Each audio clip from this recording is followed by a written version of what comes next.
Majelis Matematika Fakultas Tarbiyah Institut Agama Islam Negeri Parepare. Saat ini saya sedang menjalani PPL di SMA Negeri 5 Parepare, dan pada video kali ini saya akan menampilkan aktivitas pembelajaran di kelas 11-3 selama PPL di sekolah ini. Selamat menyaksikan.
Dan mampu mengaplikasikan konsep dilatasi dalam kehidupan sehari-hari.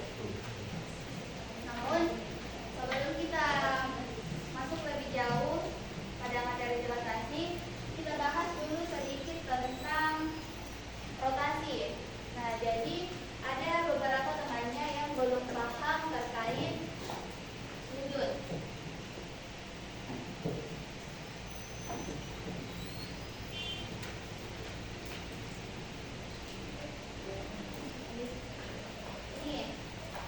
Terkendala di bagian rotasi.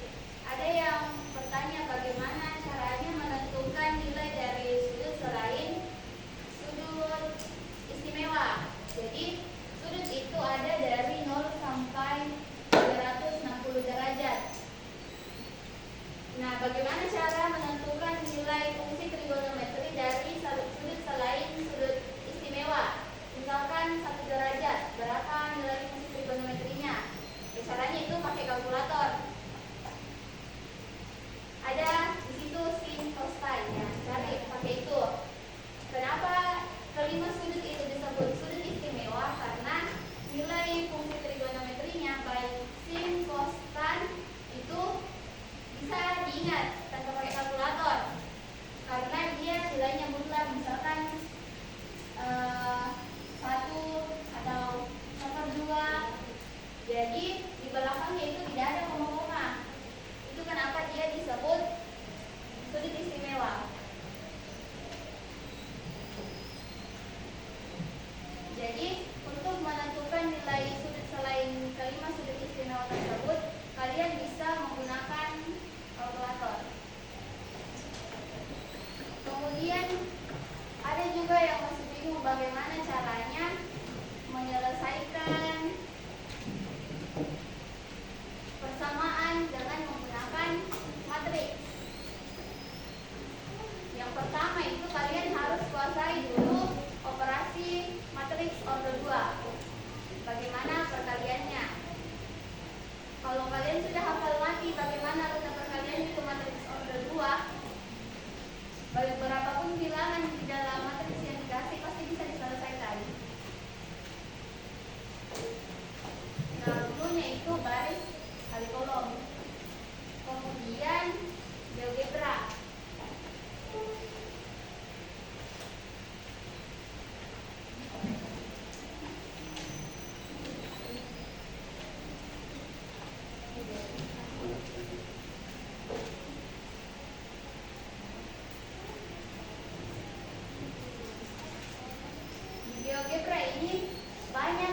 yang bingung bagaimana caranya bikin gambar di GeoGebra.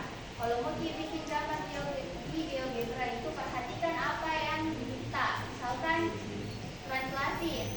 Translasi itu yang diminta itu objek sama titik awal. Jadi identifikasi soalnya berapa objeknya. Misalkan titik A atau bidang segitiga, kemudian vektornya itu translasinya.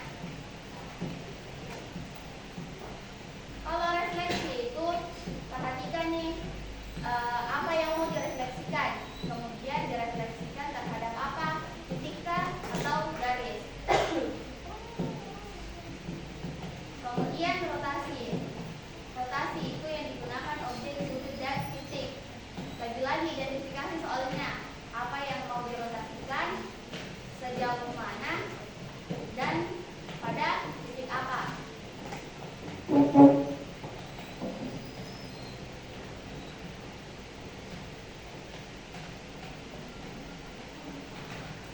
Masih ada yang mau ditanyakan terkait rotasi? Untuk pemetaannya dari ini adalah matris yang bersesuaian, tergantung dari kalian lebih nyaman menggunakan rumusan yang mana. Dalam dilatasi itu ada yang namanya faktor skala K, di mana dia nanti akan mempengaruhi hasil dilatasi. Nanti dia objeknya itu setelah didilatasikan dia membesar tapi tetap searah. Kalau K-nya sama dengan 1, tetap dari yang berubah. Kalau K-nya berada di antara 0 dengan 1, maka bayangan hasil dilatasinya itu mengecil dan arahnya tetap searah. Kalau dia berada di antara 0 dengan -1, dia mengecil dan berlawanan arah.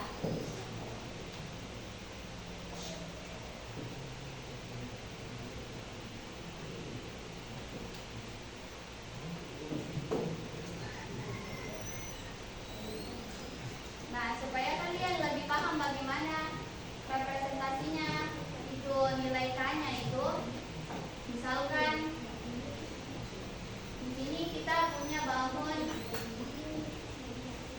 segitiga ABC, kemudian dia mau didilatasikan. Ini bangunnya, kemudian kita mau dilatasikan dia misalkan dengan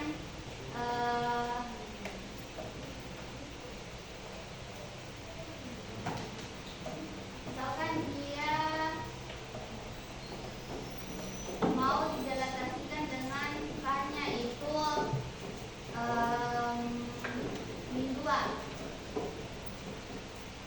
Maka di sini dilatation faktornya itu diganti dengan -2. Kemudian titik pusatnya itu di P. Ini titik pusatnya. Kemudian enter.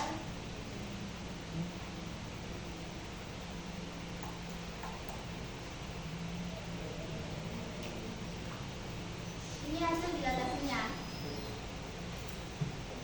Nah, di sini tadi di kolom dikatakan bahwa kalau K-nya lebih kecil dari -1, maka bangunnya itu membesar dan berlawanan arah. Jadi hasil bayangannya kalau K-nya itu -2 itu dia lebih besar dari bangun semula, kemudian dia berlawanan arah. Orientasinya terbalik.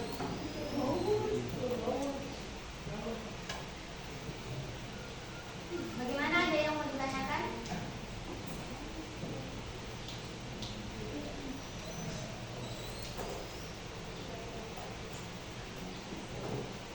Kalau tidak ada, kita bahas kembali contoh soalnya.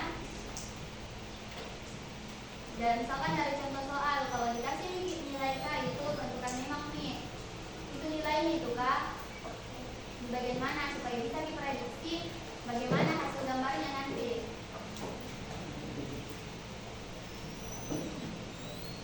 Ini tuh contoh yang menggunakan persamaan matriks. Nah, Kalau dia pakai persamaan biasa, bukan matriks, contohnya seperti ini. Misalkan diketahui segitiga ABC dengan koordinat titik sebelumnya A 1,5, B 5,1, dan C 3,3. Tentukan bayangannya jika dia didilatasikan kepada titik P di 1,2 dan faktor skalanya K sama dengan 2.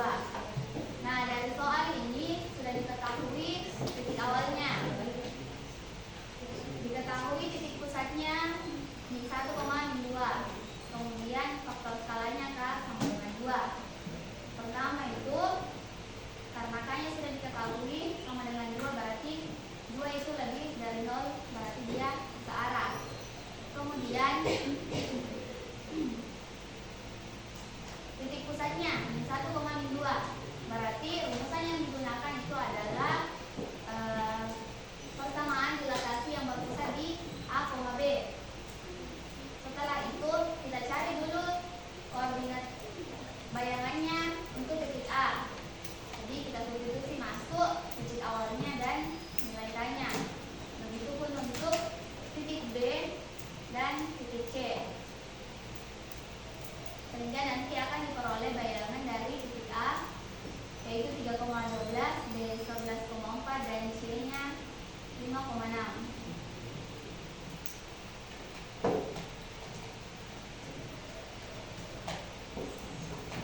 Nah, gambarnya itu seperti ini. Dia searah tapi jadi lebih besar karena K-nya lebih dari 0.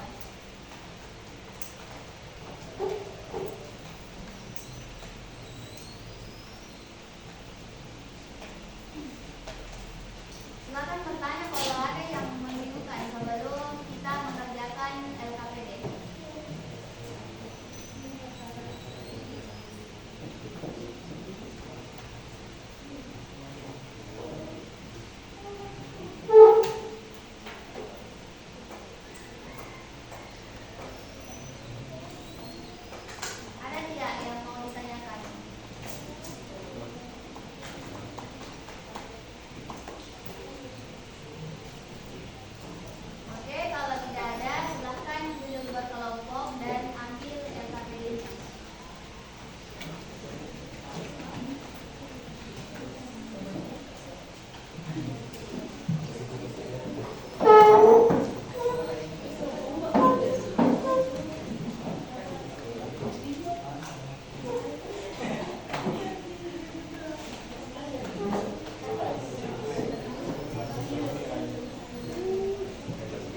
mencari bayangan dari A.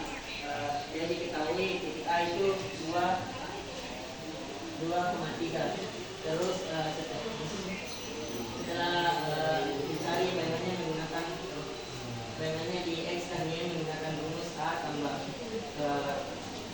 K dalam kurung X kurang A. Jadi hasilnya itu 4,3. Bayangannya itu 4,3. Untuk selanjutnya itu bayangan dari D itu dari titiknya 7,1 setelah dicari bayangan X dan Y nya itu menghasilkan 19,3.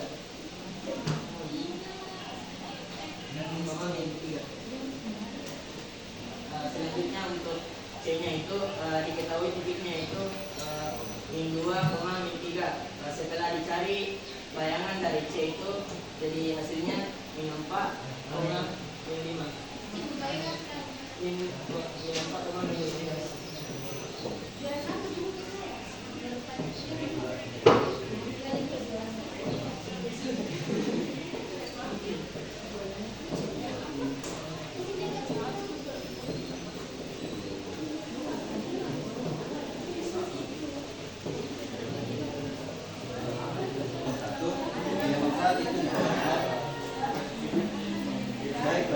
Itu ditanyakan sebuah alasannya. Saat itu untuk mengetahui itu A itu 2,3, baru B itu 1 dan I 0,5. Maka itu untuk menentukan K itu kita dapat rumus seperti ini.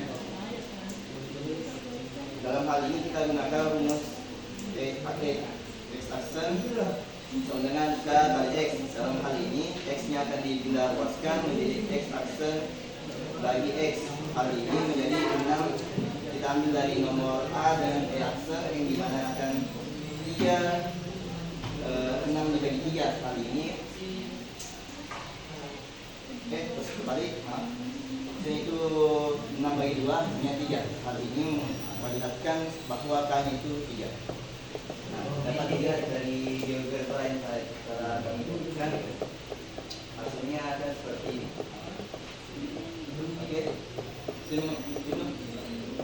Oke, mungkin itu saja yang dari kami. Apakah ada pertanyaan tentang jawaban dari kelompok kami?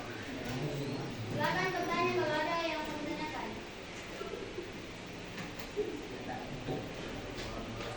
Kalau tidak ada, silakan kelompok 2 tutup, lanjut kelompok 3. Oke, mungkin itu sekian. Assalamualaikum warahmatullahi wabarakatuh.